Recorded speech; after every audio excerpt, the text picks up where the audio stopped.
The NFL draft is right around the corner, so it's an important time to start homing in on all the information, the latest analysis, and the such. Not many better, if anyone better, to do that than ESPN draft analyst Todd McShay, who is on the line with us right now. So this is a big moment for Vikings fans. Hey, Todd, welcome in. Thanks for being on the line with us. Are you ready to talk some draft and Vikings? Sure. Thanks for having me. Yeah, absolutely. I have to imagine this is a busy time of year for you. You're doing TV, you're doing radio interviews, you're doing interviews with teams, and you spent the entire year watching games, watching tape, getting ready for, this run-up of the next few weeks leading up to the draft. It's busy and fun, I'm sure, for you, but also probably a little bit strenuous and stressful. Yeah, it's all the hard work's done now. Now it's just a lot of talking, so it's all good. Do you think that's how teams feel in their draft rooms, in the week or two leading up to the draft, where it's like all of our hard work is done, now we're just fine-tuning stuff and getting our board set, and then it's just hurry up and wait, isn't it? Yeah, I mean, there's an element of that, but I don't think it ever really ends. Every GM and personnel guy that I talk to, leading up to and through the draft, even after the first night, then you're reevaluating your board and working phones to see, who's interested in moving, if there's opportunity, or if there's a player there that you want, and where do people expect guys to go, and this, that, and the other thing. So, I mean, between the medical stuff, the character issues, the fights inside the war room over players, finalizing the board, and then making decisions on the clock real time. There's not much downtime for these guys. Yep, and we're getting right up to it. You'll be there in Nashville, I presume, at the draft. And for folks who want to follow Todd's work, he's on Twitter at McShay13. Well, for the Minnesota Vikings, I want you to sort of, in your mind, assess the team needs that the Vikings have, and then sort of go through your mind's eye about what this draft class looks like, particularly in the top 60, 75 picks or top 80 picks where the Vikings have 3 selections right now. How does this draft line up for the Vikings in terms of the Vikings team needs and the strengths of this draft class? Well, I think it'll line up well. I mean, and if it doesn't, then Rick Spielman will move around as he's done plenty of times before to make sure it lines up with what they're looking for. But offensive line is still a need. Brought in Josh Klein at guard, but still need some help. I think adding depth at running back is going to be important at some point. Maybe not early, but somewhere in maybe the 3rd, 4th round range. Wide receiver could add more depth, even though they're great there in terms of the starters. Defensive tackle, tight end, corner. So they've got a really good roster, comparatively speaking, top to bottom. But there are always places that you look to upgrade, and then depth to bring in for injuries, and then also preparing for the future. I mean, you just never know.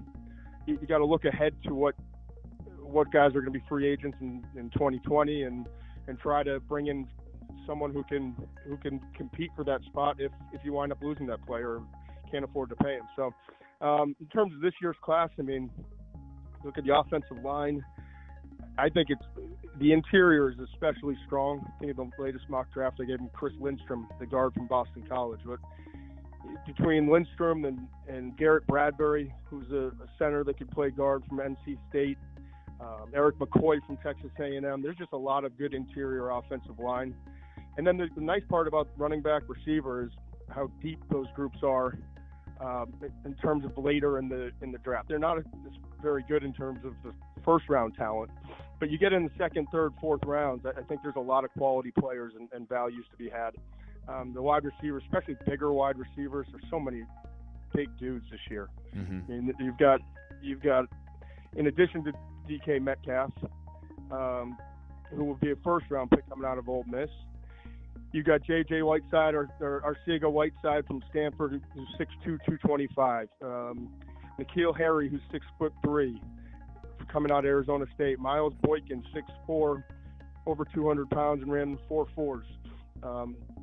you get down like the third, fourth round. Hakeem Butler, Iowa State, 6'5". Kelvin Harmon, NC State, 6'2".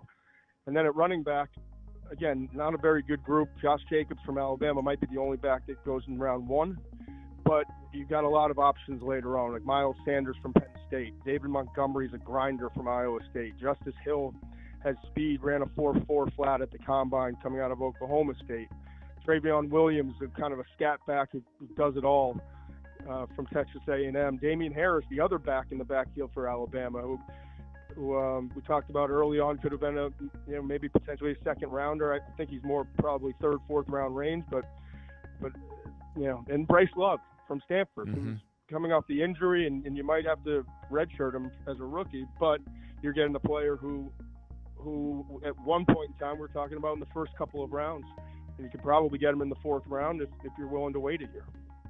Yeah, I mean, and just listening to you talk about that, all those names, Todd, it makes me feel like, the middle rounds here, third, fourth rounds, place maybe where you can get some players. And I think that's good for a team like the Vikings, who's, they don't have a pick in the 5th round, but they have 2 in the 6th and 2 in the 7th, and they have a pick in the 3rd and the 4th. So, if you're a team that's got a full complement or even maybe a surplus or 2 of picks, this is probably going to be a good draft for you. Looking at, you mentioned the interior offensive line part of this draft class. That's gonna raise the eyebrows, Todd, of some Vikings fans, as you know. And there's talk that if the Vikings like a tackle, they can kick Reef inside. They can move Brian O'Neill to left tackle if they like a right tackle, but it kind of sounds like you like the interior linemen of this class. Some of the ones you mentioned, and there's even some tackles maybe that you can see sliding inside to guard, like a Jonah Williams or a Cody Ford. Is that accurate? That is accurate. Even Titus Howard from Alabama State. I mean, there's a lot of those guys that are college tackles that I could easily see moving inside the guard. So it is a deep group. It's a deep group, and I think the guards especially,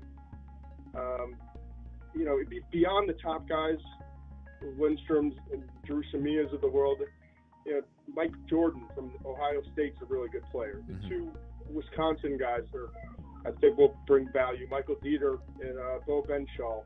Ben Powers is another Oklahoma offensive lineman. There's 4 of them this year that are coming out. 3 of the 4 could wind up being guards. So there's plenty of talent to be found in the first few rounds of this draft across the offensive line, but I think especially the interior. We'll get you out of here quickly on three players I want to ask you about that I know Vikings fans are going to be interested in. One is Greedy Williams. A lot of time, corner obviously an important position in this league, and sometimes drafts, like there's a bunch of corners going in the first round, but this doesn't seem to be one of those drafts where there's a bunch of corners going in the first round, but maybe Greedy Williams will. What do you think about him? I think he's the best, most talented man-to-man cover corner, but I think if he doesn't go in the first round, which I expect he will, but if he doesn't go in the first 20 picks, it'll be because he's inconsistent with run support.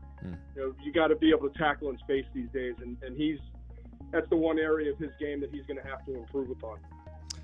Another one, and this one is a quarterback from North Dakota State. We can be very provincial in these parts, Todd, so I get a lot of questions from folks about Easton Stick. What do you think about him? Because I don't know what to say to him. I didn't watch a bunch of Easton Stick, but I know you did, so what do you think? I think he's a good player. I think he's got a chance to be a solid backup in the league.